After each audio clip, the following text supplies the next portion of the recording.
And it's time for our monthly sit down with UMHB Vice President for Athletics, Randy Mann, just to kind of get a state of the department address from him and see how things are going. Coach Mann, thanks for your time.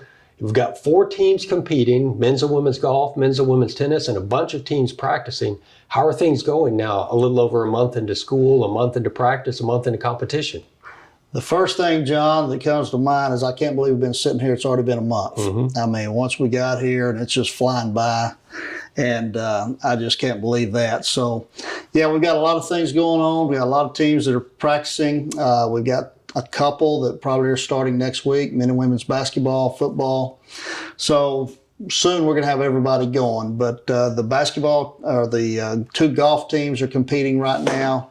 The 2 tennis teams are competing right now, and they seem to be doing very, very well.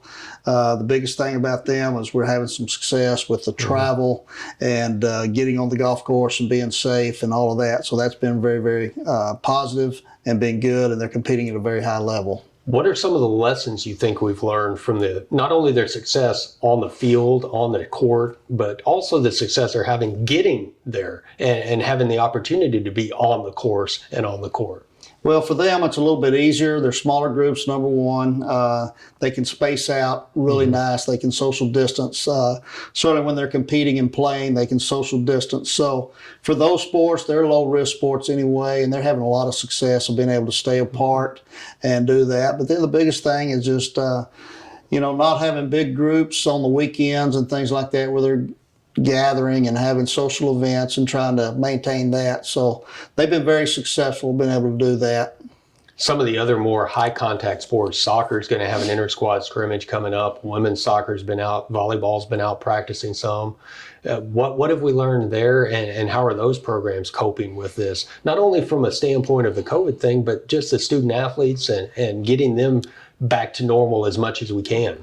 And that's the goal of being back. That's the goal of starting our athletic programs, is to give these kids some sense of normalcy. It's not normal. It's a little abnormal, and we're working every day to work through some issues. But for the most part, they've been doing very well. Certainly the last 2 or 3 weeks as they figure their way through all of this stuff. But the biggest thing is that they're on the field again. They're competing. They're doing things that bring them joy. And it's just good for everyone, the coaching staff, the players, everybody, to finally have a sense of being a little bit normal and having that opportunity to be out there competing every day in practice. Speaking of normal, we know, as we've seen over the last few months, that things can change in a hurry, and it's still a long way away. But we're starting to see those schedules come out for the fall sports that have moved to the spring. Does that make it a little bit more real, and that, the student athletes can look at there, hey, there's a schedule we're going to play? Oh, without a doubt, John. It's it's a long process going through this. We have to deal with all the schools in our conference. Some are choosing not to play in the fall. Some are waiting and postponing to the spring. We're trying to play some in the fall. And so it's just been a process we've had to go through. But once we nail it, I think there's a little bit of a buzz, like you say. They see it on the website. It's there. It's real.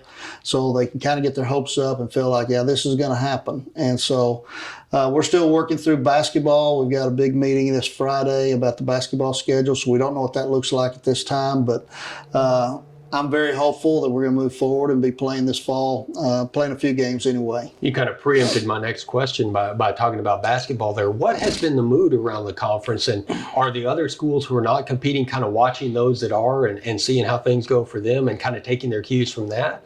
Yeah, I think so. I think we've got a couple of schools in the conference that have just made the decision they're not going to play anything in the fall. They've taken that stance. So it'll be interesting when it comes to the basketball talks, if they're going to include basketball as a part of that or not. But it's been interesting. It's been good. Several schools are like us that we want to play as soon as possible because we want to get back to some normalcy. It's been interesting. The basketball coaches got together last week. They had a talk. I think it was very positive. They've given us some suggestions to look at. So we'll see where it lands. But I know the biggest thing is for our basketball coaches and our basketball teams, they're anxious to get practice started on October the 1st. And hopefully we'll have a schedule put in place in the very, very near future and can look forward to playing games in November. Have you had conversations with D1 athletic directors, with the folks that are trying to play football right now, and kind of get some cues from them about what we can do as we move forward with football, getting ready to start practice and then play again in the spring? With Coach Rhodes over there at Baylor a little bit, and they're a little bit different than we are, but they're still experiencing the same problems. They've had some games canceled and whatnot. So I talked to him. I listened to what they're doing, more to their associate AD that's I'm a good friend with, and to just try to fill out what are the steps are they taking, what are the things they're trying to do, and then trying to see how that would fit with us and what we're trying to do. And so they've been very helpful to me, and they're always willing to take my phone call, and that's been great. Now, the fall national championships were canceled a while back. News not long ago that the winter and spring championships have been scaled back a little bit, capped at 75% of what you would normally see from the field. That puts a whole lot of emphasis on winning a conference championship because there will be so few at-large bids. But that's always kind of a goal for our programs, isn't it? How do you see that affecting the spring and winter sports? I don't see it affecting us too much. That's always been the goal in Division III athletics. You play for conference championships, and that's the only way that you're guaranteed a spot in. We always try to build our schedules and whatnot so that if we don't get in, that we've got a good enough win-loss record against some really quality opponents that maybe we get an at-large bid. So they're going to be few and far between. So the emphasis is on conference championships. That's what we're all about anyway. And so for that, I don't see it changing too much. And I think the biggest thing is we're playing for championships, and that's the biggest sell that we had this year for our student athletes, that we're still going to come, we're still going to compete, and we're going to play for a championship and give you that experience that you look for. Trying to preempt some phone calls and some questions I know that we'll get. We've got a football schedule. It's a long way away. A lot of things can change between now and then. Do we have sort of a timetable for when we'll decide what we're going to do about tickets, what we're going to do about allowing fans into the games and that sort of thing? Or is that a conversation for another day? Yeah, we're not quite there yet, John. We, the governor just came out last week, and they have opened up some businesses in Texas. We go back to 75%. We're still at 50% in our area for stadiums and whatnot. So we're waiting a little bit to see what that capacity looks like before we make any decisions. But we have sent some previous emails out to our season ticket holders and told them to be looking for something in November, that we would be sending back another email response and a letter that they would receive that kind of explains where we are in the process. So we're still a little bit early yet, but we know that's on the horizon, something we need to address soon. Now, we knew that it was going to be kind of a scale back competition and practice schedule this fall. Did you expect to be as busy as you are? Because there is very little time. We're squeezing this in around some other meetings to get this interview done. You're a very busy man. It's busy. I mean, there's just a lot of meetings that have to take place. Dealing with this COVID obviously is different, but there's a lot of planning going on. It's budget time. There's just a lot of things that we do, and I'm plenty busy.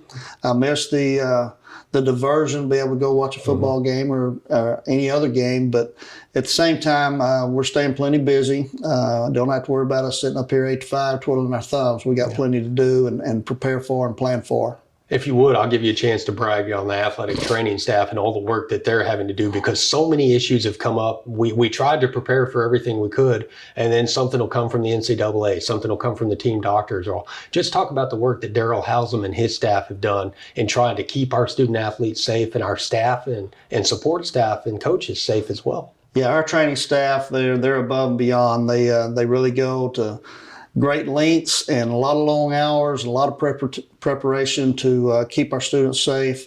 And this is just a living document that is ever changing. NCAA, as you said, will come out and they will give us something a little bit different. We'll have something for a month, and the next month we've got something else to look at. So we're always tweaking. We're working with our team doctors, trying to make changes that are for the betterment of our student athletes as best we can. We've got insurance questions, insurance needs, as well as the medical COVID things that we're having to do, and then just taking care of athletes with their athletic injuries and treatments. So Daryl and them work long and hard, and I'm extremely proud of them.